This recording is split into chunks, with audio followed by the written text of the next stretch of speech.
Hello friends, मी वर्षा आपल्या सर्वांचं मनापासून स्वागत करते. कसे आहात सगळे? मी मस्त आणि मजेत आहे.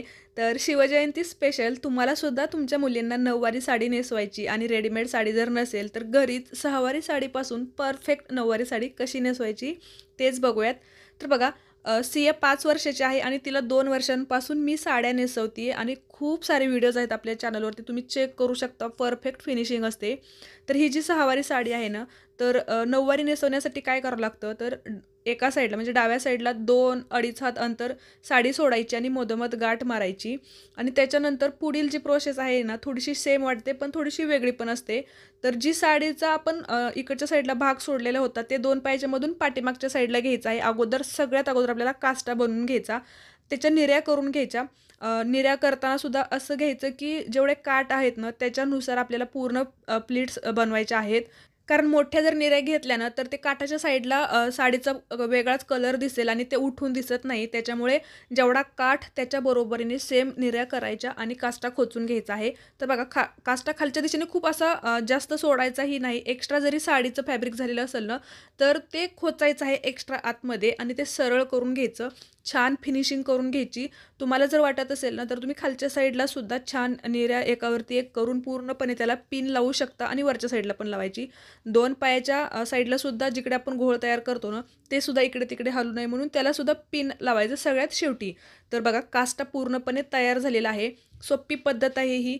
पदराचा जो काठ आहे की नाही म्हणजे भाग पदराचा, तो मी काय केलेला आहे, परत 2 पायाच्या मधून पाठीमागच्या साईडला काढून घेतलेला आहे आणि त्याच्या निऱ्या करून घ्यायच्या. म्हणजे प्लीट्स, पदर, पिन जी आपण म्हणतो की नाही ती करायची आहे. सिंपल आहे एकदम. परत ते जसं की काठावरती काठ घ्यायची आणि साधी पिन करून घ्यायची आहे. काहीही वेगळं करायचं नाही. छोट्या मुलींना फक्त प्लीटिंग तुमचं परफेक्ट यायला पाहिजे.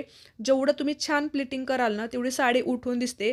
आणि असंही नऊवारी साडीमध्ये काय होतं, ओचा असतो, वरून पिन असते आणि पाठीमागून काष्टा असतो. सगळीकडून छान काठ उठून दिसतात आणि त्या प्लीटिंग जर व्यवस्थित आल्या ना तर सगळ्यात भारी दिसते साडी.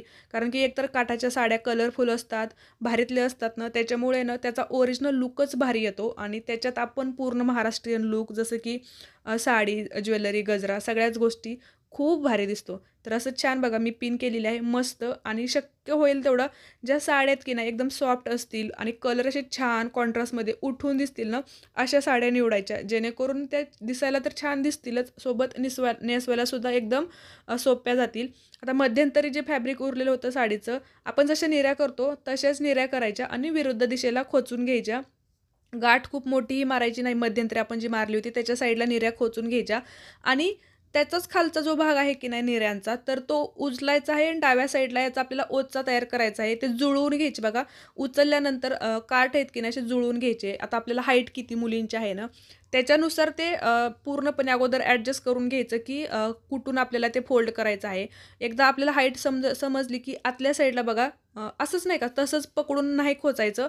आतल्या साईडला 2 ते 3 छोट्या-छोट्या प्लीट्स होतात आणि तसं करायचं आणि मग खोचायचं. म्हणजे काय होतं, ओच्याच्या साईडला ज्या धोतीच्या किंवा तशा ज्या छान अशा निऱ्या किंवा अशा प्लीट्स पडतात की नाहीत, त्या खूप सुंदर दिसतात. म्हणजे असं एक फिनिशिंग येते भारी त्याला.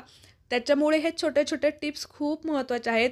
आणि सहावारी साडी छोट्या मुलींना नऊवारी नेसवण्यासाठी परफेक्ट आहे. त्याच्यामुळे खूप जास्त साडी कुठे फोल्ड करावी लागत नाही, कमी करावी लागत नाही. हे खूप भारी आहे. त्याच्यामुळे तुम्हाला कोणतीही साडी शिवून घ्यायची गरज पडत नाही. 1-2 जर तुमच्याकडे ब्लाऊज असतील ना, त्याच्यानंतर मग तुम्ही कोणत्याही कलरफुल साड्या निवडू शकता आणि नेसवू पण शकता. मुलींचं असंही काही नसतं, कॉन्ट्रास्ट ब्लाऊजवरतीनं चालून जातं. एखादा खण ब्लाऊज किंवा असं एखादा लाल किंवा एखादा असं ग्रीन असेल ना, तर होऊन जातं. आता पाठीमागे काय करायचं आहे, फक्त या साडीमध्ये एक खूप महत्त्वाची गोष्ट आहे की पदराचा वरचा काठ आहे की नाही तो थोडा लूज असतो. आपण डायरेक्ट पदर इकडे काढलेला असतो त्याच्यामुळे. तर काष्टाला आतल्या साईडने त्याला पिन लावायची आणि तिकडे पॅक करायचं आहे. तर परत फायनल फिनिशिंग करून घ्या तुम्ही. म्हणजे काठाचं असेल, काष्ट्याचं असेल, पदराचं असेल, पुढच्या साईडला ओच्याचं असेल किंवा 2 पायाच्या साईडला जर वाटलं की नाही की साडी खूप लूज होते, तर तिकडे तुम्ही पिन लावून तुम्ही पॅक करू शकता. म्हणजे जास्त स्कूलला किंवा जास्त वेळ साडी ठेवायची असेल तर. त्याच्यानंतर कमरपट्टा आपण ज्यावेळेस घालतो म्हणजे जी पण काही असेल ना, तर मोत्याचीच असावी. जेवढी सोपी आणि प्लेन असेल ना तर तेवढं सोपं पडतं. दागिने पण असे खूप टोचणारे वगैरे नसू नयेत.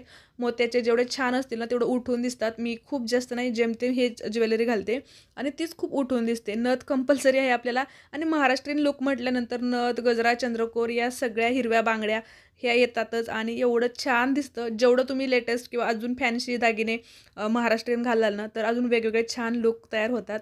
तर असा फायनल होता सियाचा लूक आणि त्याच्यासोबत शेला. कारण की बघा तुम्ही अजूनही बघा शेल्यामुळे ना एक वेगळाच लूक येतो. तर तुम्ही सुद्धा नक्की तुमच्या मुलींना असंच तयार करा आणि छान-छान फोटोज काढा. धन्यवाद.